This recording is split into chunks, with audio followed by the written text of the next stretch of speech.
What is up, YouTube? I'm here today. I'm going to show you guys the HP 15. This is the BA-015WM, which is actually, look, the model number is on the bottom. So let's get this started.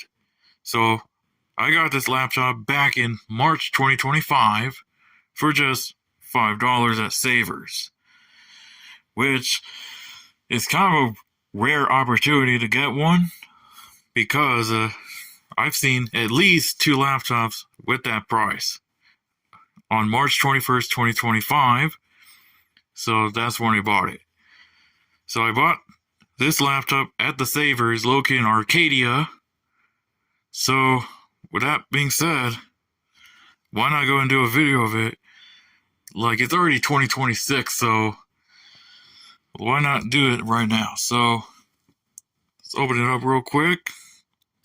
Now, these were one of the laptops that came out around 2016 or maybe 2017. So with that being said, let's get this started. So the other one, which I'm going to do next, is basically exactly identical to this, but a different model number and kind of different specs. So let's get this started. Nothing on the front, but on the right, you have the power and hard drive indicators, as well as the SD card reader, a USB, I would assume this is 2.0 right there, as well as the optical drive, and then the Kensington lock. Nothing on the back but the battery. And then on the left, you'll find the power port, if the camera will focus, there we go. We also got the vent for the heatsink, Ethernet, HDMI, and then two USB ports, and one of them being USB 3.0 and the other one being 2.0. And then we have a headphone jack. And then on the bottom, basic stuff right there. You just got the rubber feet, the battery release switches right there, couple screws, and then the model number designation is going to be right here. So there you go. Now let's open it up, and you can see me. Is the camera will even focus? There we go. And yes, I did get a haircut, but don't talk about that. We also have the webcam right here, as well as the 15-inch screen. This is 15.6 inches. And then we have the power button, the keyboard, very standard for HP right there. And then we have the trackpad with the clicky buttons. And then you also have the spec sticker, which you can just pause the video if you want to read those specs, which I'll do in a moment. And you also get the QR code so that you can scan for reviews, videos, features, specifications, and support. I'm pretty sure this QR code is not going to work anymore, but who knows. Now, let's actually get to the specs. Now, this one has a 1.8 gigahertz AMD E2-7110. This is a quad-core APU, so it also has the AMD R2 graphics. So this gets us 1366 by 768 display and reliable AMD power and storage. Well, if you call that. And then this one has 4 gigabytes of DDR3L RAM. So those are one of the last few systems that came with DDR3L, and hence the RAM price is going up. Unfortunately, things are not going to go exactly how you were hoping for with the RAM price increase going on. So yeah. And then we also have a 500 gigabyte hard drive. This is a SATA-III 2.5-inch drive. So I think it's running at 5400 RPM.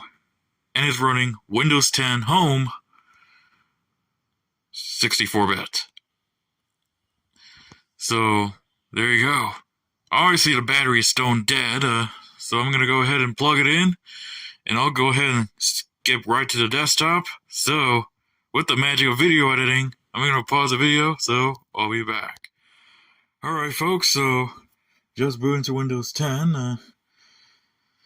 Now, this is Windows 10 Home version 1703. I'll pull up the system properties. I just opened them up off camera. And here are all these specifications. 4 gigs of RAM, 64-bit operating system. Just the usual stuff. And then for the programs, I've installed 7-zip, as well as CCleaner, the Google Chrome, and yeah, we already know. I'll just go ahead and scroll through, and you can pause the video if you need it. So these are all the programs I installed, plus those are installed when I did the factory reset last year. So I'm going to go ahead and close out of that. And let's go ahead and run some programs. I'm only going to run a few, so I'll just start off with Google Chrome. Not surprising if anybody watching this video is actually using Chrome, especially since now Windows 10 has been out of support for a couple months now. Even though you do offer the extended security updates until 2026 for consumers, or 2028 for volume license customers. So here's Google Chrome. Well, I'm also going to go and open up Firefox. Just the basic ones I'll pretty much do for pretty much every video, but I'll open up a few. So next is Firefox, and then we're also going to open up VLC Media Player.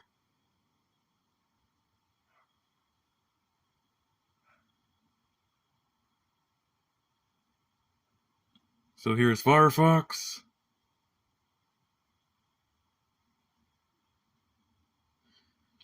There you go. Go and close that. Then I'm also gonna run VLC Media Player.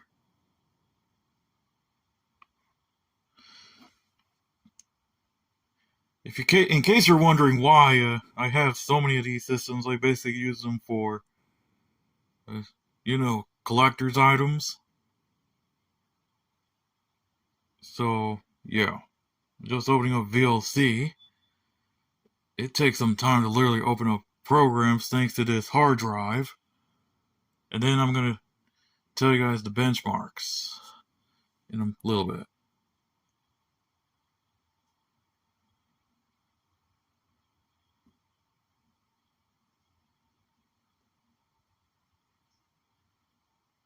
Did I not open VLC? Or I guess not. Let's actually run only Office.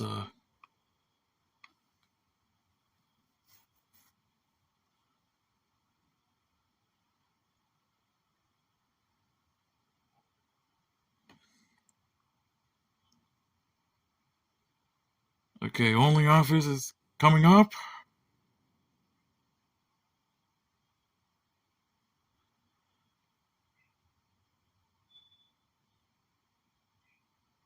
It just takes a while to load.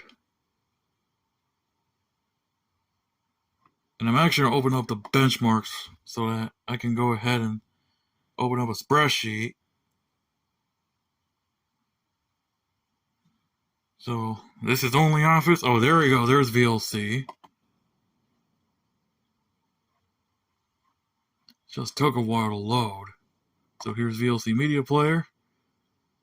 And now I'm loading up the benchmark chart for this computer.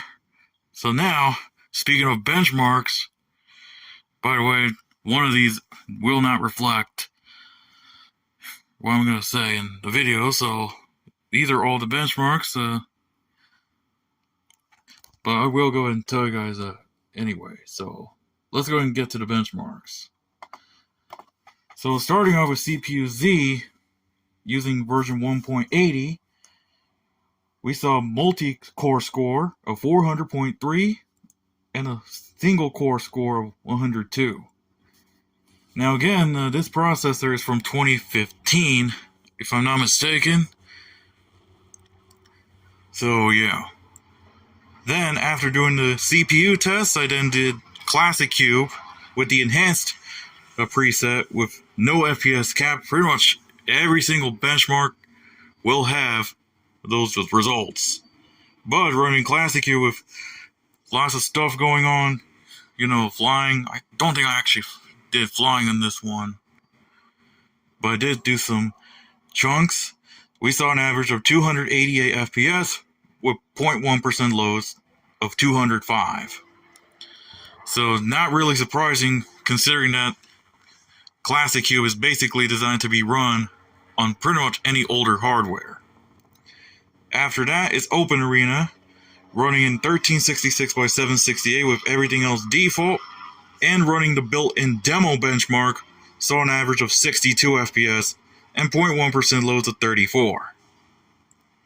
Then moving on to Slender, running in 1366 by 768 with the fastest setting with no grass level, less tree detail, and no fog.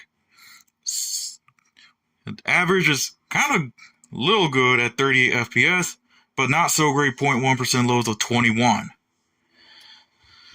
And being one of the more intensive games that I can run and basically use it for testing, I would not be surprised if Slender literally did not run well enough because of this hard drive. And then the last one is FNAF World. When I re-ran the benchmark, we saw an average of 59 FPS, while original was 44 when I initially did that, and 0.1% loads of 26 at the updated benchmark. So, not the greatest performance, but it would be better if you actually replaced the hard drive with an SSD and maybe put something like a newer version of Windows 10 with some optimizations, or maybe unofficially Windows 11 IoT Enterprise, which I would not recommend you actually use because of better memory management. So, yeah. Now, again, here are the results in chart form. So, there you go. So, that was all the benchmarks. Now, keep in mind, these are all done off camera. So, yeah. So, with that, now it's time to get to the conclusion. So, in conclusion, is it worth it? Well, as long as you basically decide you upgrade to an SSD, probably a yes, but more likely you're probably going to be running Linux. So, if you want to run Linux, that's fine, but keep in mind about the stability and stuff. You know how Linux is, but I will basically test Linux in the future. Well, on another system, of course. So, there you go. Now, as for this laptop, it would be better if you also upgrade it to an SSD so that you don't have to rely on hard drives. And maybe upgrade the RAM to at least 8 gigabytes or maybe 16 gigabytes of system memory. In fact, I probably should tell you the graphics real quick before I go and end off the video. But this one has the AMD R2 graphics chip that's built onto the CPU. Actually, that's not what I meant. Display settings. And overall, I think it's better off using an SSD. So, I would recommend you actually use an SSD and maybe 8 or maybe even 16 gigs of RAM. So, there you go. In case you're wondering about the graphics memory, here you go. I'll just not going to say it, but you can just pause the video. So, there you go. Now, would I recommend you buy it? Probably not, because of the stone dead battery. Because obviously the battery is pretty much stone dead at this point. And basically, I'm running a 45 watt power adapter so that I can run this thing. So, there you go. So with that, I'm going to go ahead and end the video now. So, thank you guys for watching. Please be sure to hit the subscribe button and also follow me on X at RubenOpproducer17. And you can also follow me on Instagram at Ruben the Transit Fan. And hope you have a wonderful 2026.